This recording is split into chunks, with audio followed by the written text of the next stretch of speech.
Und diese schlechten Umfragewerte auch bei der SPD, die sorgen schon für Rumoren. Die Kritik an Bundeskanzler Olaf Scholz steigt bei den Genossen. Und so mancher, der sagt, vielleicht vor der nächsten Bundestagswahl sollten wir lieber auf einen anderen Mann setzen. Und der Name Boris Pistorius, der fällt in diesem Zusammenhang immer häufiger. Ist Boris Pistorius vielleicht so etwas wie die deutsche Kamala Harris? Bei Wählern und in der SPD sind viele überzeugt, Boris schlägt Olaf. Der Bundesverteidigungsminister hört zu, ist zugleich glasklar und in Stresssituationen auf Diskussionen nur schwer aus der Ruhe zu bringen. Um diskutieren zu können und nicht nur zu schreien, muss man verstehen, worüber man spricht, und man sollte verstehen, was man liest. Also ich kann nur mal sagen, wenn das die Zukunft unserer Demokratie ist, dann gute Nacht. Wir lassen uns bitte alle aussprechen. Wollen Sie eine Antwort haben oder wollen Sie nur krakeelen? Müssen Sie einfach sagen, dann höre ich wieder auf, dann wenden wir uns der nächsten Frage zu.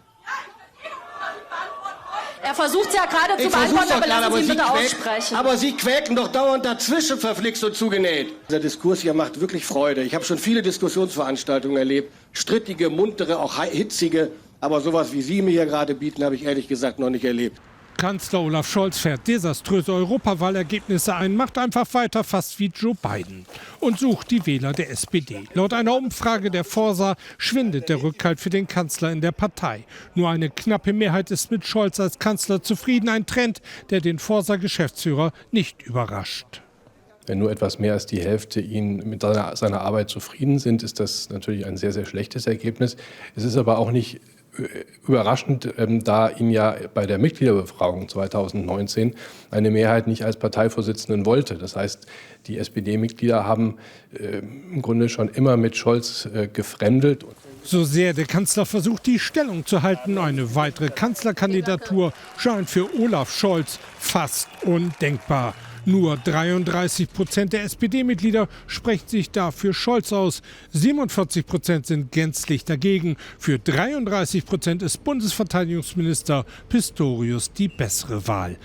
Ein Kopf-an-Kopf-Rennen. Der ehemalige SPD-Bürgermeister Michael Müller warnt, so einfach sei die Sache nicht.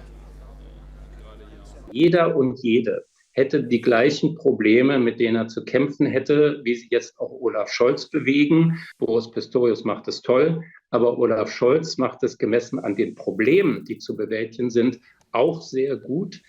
Auch sehr gut klingt eher so wie ausreichend. Auf der Suche nach einem Ausweg aus der Misere der SPD liegt die Lösung vielleicht näher als gedacht. Mit Blick auf Amerika und den Rücktritt Joe Bidens stellt sich unweigerlich die Frage, ob die SPD mit Boris Pistorius für die anstehenden Wahlen nicht besser gerüstet ist.